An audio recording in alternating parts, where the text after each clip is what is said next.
اسی طرح سے ایک پرابلم جو ہمارا ہے وہ یہ، جو ہماری خوشیوں کو، سکون کو برباد کرتا ہے، وہ کیا ہے؟ اپنی چیز کم دیکھنا، دوسروں کی زیادہ دیکھنا. جیسے ہم کہتے ہیں کہ جو پین ہے وہ کمپیریزن میں ہے. جب تک آپ لیے موبائل، کتنا اچھا موبائل ہے، اچھا بازو، ارے تیرے پاس کہاں سے آیا، یہ کب لیا، یہ کب لیا، غصے سے بولتا ہے کب لیا یہ، تیرے پاس یہ نہیں ہونا چاہیے تھا. ابھی دونوں لگا کے جب دیکھتا ہے تو بولتا ہے اس میں اتنے فنکشن ہے معلوم، اور یہ کتنے میں، اور اتنے میں. تو جب کمپیئر کرتا ہے آدمی تو دکھ شروع ہو جاتا ہے. جب تک کمپیئر نہیں تھا اس کو برابر تکیے کے نیچے سے نکال کے دیکھ رہا تھا، جیب میں سے نکال کے تھوڑا اچھا اس کو پہنچ کے ایک دم صاف ستھرا رہنا چاہیے ایک دم. لیکن جیسے دوسرے کا دیکھا تو اس کی وہ خوشی کیا ہو جاتی ہے، کم ہو جاتی. آپ ایک بچے کو بلائیے، دیکھیے ٹرائی کر کے اس کو آپ اپنی جیب سے بڑا ایک دم چاکلیٹ نکال کے دیجیے، بہت خوش ہوگا وہ آپ کا بچہ. آپ اپنے دوسرے بچے کو بلائیے، اس کو 2 چاکلیٹ دیجیے، اس کی خوشی پہ اثر پڑتا کہ نہیں پڑتا؟ یہ چڑ جاتا، اس کو 2 کیسا. اگر اس کو نہیں دیتا تو یہ خوش ہوتا کہ نہیں، ایک پہ خوش ہو جاتا. لیکن اس کو دکھ کب ہوا؟ جب اس کو 2 دیا. یہ ہم لوگ سب ہیں ایسے، ہم بچے بھی ایسے ہیں اور بڑے بھی ایسے ہیں. ہم اپنی چیز کو انجوائے نہیں کرنا چاہتے، ہم دوسرے کی چیز دوسرے کے پاس نہیں ہے، یہ ہمارے لیے زیادہ خوشی ہوتی ہے میرے پاس ہے سے. کتنا بڑا پرابلم، آپ سوچیے آپ کے بہت سارے پرابلم سالو ہو جائیں گے. ہم دوسروں سے جیسا ہی اپنے آپ کو کمپیئر کرتے ہیں وہاں سے مصیبت شروع ہو جاتی ہے. جیلسی، انوی جس کو کہتے ہیں. انوی اور جیلسی میں فرق ہوتا ہے، جیسے غبطہ اور حسد میں فرق ہوتا ہے. آپ ڈکشنری میں دیکھیے اس کو. انوی کہتے ہیں ایک چیز اس کے پاس ہے، میرے پاس ہوتا تو کتنا اچھا ہوتا، یعنی میرے پاس نہیں ہے، وہ دکھ ہونا اس کے پاس دیکھ کر، یہ انوی ہے. جیلسی کیا ہے؟ اس کے پاس نہیں ہونا چاہیے تھا، کیسا ہے اس کے پاس. تو یہ جیلسی ہوتا ہے کہ کسی اور کے پاس دیکھ کر خوش نہیں ہونا، اس کو جیلسی کہتے ہیں. اس کو حسد کہتے ہیں. اور حسد آدمی کے لیے دنیا میں ایک سزا ہے، وہ اندر سے جو ہے یعنی مسلسل جلنا ہے.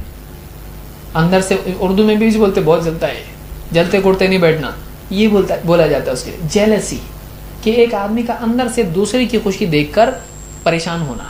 یہ نہیں ہونا، یہ ہمارے لیے تکلیف کی چیز ہے، دوسروں پہ حسد کرنا. اللہ کے نبی صلی اللہ علیہ وسلم فرماتے ہیں لا یزال الناس بخیر ما لم یتحاسدوا، لوگ ہمیشہ بھلائی کے ساتھ رہیں گے جب تک کہ وہ آپس میں ایک دوسرے سے حسد نہ کرنے لگیں، ایک دوسرے پر جلنے نہ لگیں. جیسے ایک دوسرے سے حسد کرنا شروع کرتے ہیں، زندگی کا سکون خیر کی بجائے شر میں تبدیل ہو جاتا ہے. تو معلوم یہ ہوا کہ بھلائی اسی میں کہ آدمی حسد چھوڑ دے. ایک آدمی اگر دوسروں کو دیکھے، دوسروں کے پاس کچھ ہے، ٹھیک ہے، اس کے پاس بڑی گاڑی ہے، میرے پاس چھوٹی بائسیکل ہے، okay I am happy with it. ایک آدمی اپنی زندگی میں جو اس کے پاس ہے اگر اس کو انجوائے کرنا چاہے، وہ راجا کے جیسا انجوائے کر سکتا ہے. اس کو دوسرے کی چیزوں کی ضرورت نہیں ہے. جیسے وہ دیکھتا اس کے پاس یہ اور میرے پاس یہ، میں چھوٹا وہ بڑا، میں کم وہ زیادہ، یہاں سے تکلیف شروع ہو جاتی ہے.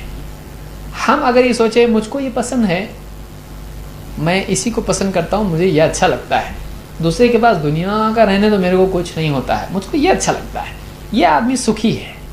لیکن یہ دیکھ رہا، آدھا ادھر دیکھ رہا، آدھا ادھر دیکھ رہا. دوسرے کو دیکھ کے جب آدمی کمپیئر کرنا شروع کرتا ہے اس کا سکون خراب ہوتا ہے. اس سے زیادہ تکلیف تب ہوتی ہے جب آدمی دیکھتا ہے کہ دوسرے کو مل رہا ہے اور یہ چاہ رہا ہے کہ نہیں ملے، تو جتنا اس کو ملتا ہے اس کا دکھ بڑھنا شروع ہو جاتا ہے. میرا بیٹا پاس ہو گیا، بہت خوشی، پیڑے لے کے پڑوس میں گیا، معلوم ہو وہ ڈسٹنکشن میں آیا، پورا منہ چھوٹا، پیڑے کڑوے ہو جاتے. بولتا آپ کیا دیتے؟ میں پیڑے دیتا آپ کو، لوگ کڑوا لگنے لگتا ہو پیڑا اس کا. تو اپنا گڈو پاس ہو گیا ہے، اس کی خوشی اب کیا ہو گئی؟ خراب ہو گئی. ابھی اس کی انرجی پوری ڈاؤن ہو جاتی ہے، بیٹری ایک دم فٹ سے کم. کیوں؟ اس کا بچہ کیسے زیادہ مارکس لیا، آ کے گھر پہ بیٹے کو چوما تھا، پیار کیا تھا، پیڑے لایا تھا، بیٹے کی دھلائی کرتا، پڑھنے نہیں آتا تھا. وہ بھی تو بچہ ہے نا، وہ کیسا پڑھا؟ تو آپ دیکھیے، یعنی ایک آدمی جب دوسرے کو دیکھتا ہے تو اس کی تکلیف شروع ہوتی ہے. آپ یہ سیکھیے کہ میرے پاس یہ سب کچھ ہے، مجھ کو اسی میں خوشی ہوتی ہے. دوسرے کے پاس ہے، بہت اچھی بات ہے، اس سے بھی زیادہ کسی کے پاس ہے، اس سے بھی زیادہ کسی کے پاس ہے، تو ہر ایک کے پاس دوسرے سے کیا ہے؟ زیادہ ہے. کوئی پرابلم نہیں. میرے پاس اتنا ہے, مجھ کو اتنا چاہیے, میرے پاس اتنا ہے, میرے پاس اتنا ہے جتنا میرے کو چاہیے. خوش رہ سکتا آدمی. لیکن جب آدمی حرص کے اندر پیدا ہوتی ہے, یہ مصیبت کھڑی کرتی ہے. اللہ تعالیٰ فرماتا ہے اس میں, یعنی حل کیا ہے اس کا؟ اللہ کی تقسیم پر راضی ہونا. اللہ نے جو ڈسٹریبیوشن کیا ہے, ہم اللہ سے خوش ہیں. اللہ تو نے اس کو زیادہ دیا نا, کوئی بات نہیں, میں خوش ہوں اس سے. مجھ کو کم دیا, کوئی بات نہیں, میں راضی ہوں, اللہ دے اور. لیکن میں اس سے ناراض نہیں ہوں. اللہ نے کسی کو خوبصورت بنایا, کسی کو بدصورت, کسی کو صحت مند, کسی کو بیمار, کسی کو اپاہج, کسی کو ٹھیک ٹھاک, کسی کو امیر, کسی کو غریب. اللہ نے جس کو چاہے جیسا بنایا. اب ایک آدمی کا کسی سے ناراض ہونا, اس سے ناراض نہیں ہونا ہے, اس کا اللہ سے ناراض ہونا ہے. ایک آدمی راضی رہے کہ اللہ نے جس کو جیسا بنایا, جیسا دیا, اوکے میں خوش ہوں اس سے, کوئی پرابلم نہیں, مجھ کو کوئی شکایت نہیں ہے. اللہ تعالیٰ فرماتا ہے اللہ یبسط الرزق لمن یشاء ویقدر. اللہ تعالیٰ جس کے لیے چاہتا ہے رزق کو پھیلا دیتا ہے, جس کے لیے چاہتا ہے رزق کو سمیٹ دیتا ہے, تنگ کر دیتا ہے. وفرحوا بالحیات الدنیا. لوگوں کا حال یہ ہے کہ وہ دنیا کی زندگی ہی پر فخر کر رہے ہیں. وما الحیات الدنیا فی الآخرۃ الا متاع. لیکن دنیا کی زندگی آخرت کے سامنے تھوڑی سی کچھ پونجی کے سوا کچھ بھی نہیں ہے. دنیا میں آدمی سوچے میں اس سے سوچ رہا ہوں, اس کو نہیں ملنا چاہیے, اس کو زیادہ ملا, مجھ کو کم ملا. یہ سارا ٹینشن چھوڑو. دنیا میں آپ کے پاس کم ہے, اس کے پاس زیادہ ہے.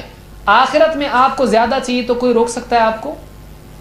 ایک آدمی آخرت میں کمپٹیشن کرنا چاہیے. دیکھیں دنیا میں لمیٹڈ ہے, یہاں پر سب لمیٹڈ ہے, یہاں پر سب دوڑ رہے ہیں پانے کے لیے, کسی کو کم ملے گا, کسی کو زیادہ.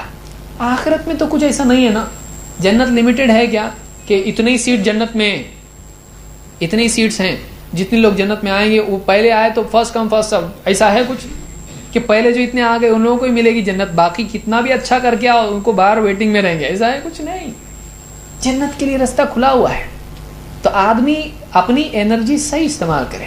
دنیا میں کم ملا کوئی بات نہیں, ایک آدمی غریب ہے, ایک آدمی امیر ہے, وہ سوچے ٹھیک ہے میں یہاں غریب ہوں, کوئی بات نہیں, میرے پاس میں اپاہج ہوں, کوئی بات نہیں, میں اتنی اچھی نیکی کروں گا کہ جنت میں ایک دم اس سے اوپر جاؤں گا. نہیں جا سکتا ہے؟ جا سکتا ہے. یہ کب جا سکتا ہے؟ جب واقعی جنت کا یقین اس کو اتنا پکا ہو. جنت کا یقین اتنا پکا ہونا چاہیے. تو ایک آدمی کو سکون ملے گا. کیسے؟ یہاں نہیں ملا تو کوئی بات نہیں, آخرت میں ملے گا. ایک آدمی کو سکون ملتا ہے, نہیں تو ایک آدمی کی اللہ سے شکایت پیدا ہونا شروع ہوتی ہے اور اندر ہی اندر وہ پریشان ہونا شروع ہوتا ہے. اسی طرح سے حسد کا علاج, جیلسی کا علاج کیا ہے؟ بجائے اس کے کہ اس کی خوشی کو دیکھ کے ناخوش ہو, اس کی راحت کو دیکھ کے تکلیف میں آئے, فری میں وہ بھی خریدی ہوئی, اس کو بھی معلوم نہیں ہے. ایک آدمی کو کچھ ملا, پروموشن اس کا ہوگا, آفس میں دیکھ رہا اس کو دور سے کھڑے ہو کے, آیا تو ہاتھ ملا رہا اس سے, لیکن پھر گیا تو پھر دیکھ رہا اس کو کیسا ہوا. اس کو معلوم بھی نہیں ہے کہ یہ کتنا پریشان ہے, اور اس کے جلنے سے, اس کے تکلیف میں آنے سے اس کو کچھ ہو رہا ہے, وہ دبلا ہو رہا, اس کی پروموشن نیچے آ رہی, اس کے اکاؤنٹ میں سے اچانک پیسے غائب ہو رہے, کچھ بھی نہیں, اس کو کچھ فرق نہیں پڑ رہا ہے. نہ اس کو فرق پڑ رہا ہے کہ جیلسی کی وجہ سے, حسد کی وجہ سے اس کے اکاؤنٹ میں کچھ آ رہا ہے, کچھ نہیں مل رہا ہے اس کو. خواہ کیوں کسی کی خوشی کے اوپر آدمی غمگین ہو. یہ بھی عجیب بات ہے, دوسرے کے غم میں غمگین ہونا سمجھ میں آتا ہے, دوسرے کی خوشی پر یہ غمگین ہو, کیا پرابلم ہے اس کو؟ مطلب کیوں غمگین ہو رہا ہے؟ وہ بھی بغیر اس کے حکم کے, بغیر اس کی اجازت کے, اپنے آپ خواہ چپ, کچھ اس سے حال بدلنے والا نہیں ہے. آدمی دوسروں کو خوش ہونے دے, کوئی اس سے تکلیف نہ لے, اپنی زندگی وہ خود جیے, مجھ کو ایسا جینا ہے.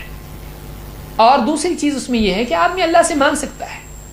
اگر اس کو واقعی لگتا ہے ایسا نہیں ہونا چاہیے تھا, مجھ کو ملنا چاہیے تھا, راستہ بند ہے, تجھ کو بھی مل سکتا ہے. تو اللہ سے مانگ, تجھ کو مل سکتا ہے. اللہ تعالیٰ فرماتا ہے وَمَا بِكُم مِّن نِعْمَةٍ فَمِنَ اللَّهِ. جو بھی نعمت تمہارے پاس ہے وہ اللہ کی طرف سے ہی آتی ہے. تو اگر ادھر آیا ہے, ادھر بھی آ سکتا ہے کہ نہیں آ سکتا ہے؟ آ سکتا ہے. کیسے آ سکتا ہے؟ اے اللہ, دو ہاتھ اللہ نے دیے, دونوں اٹھانے کا.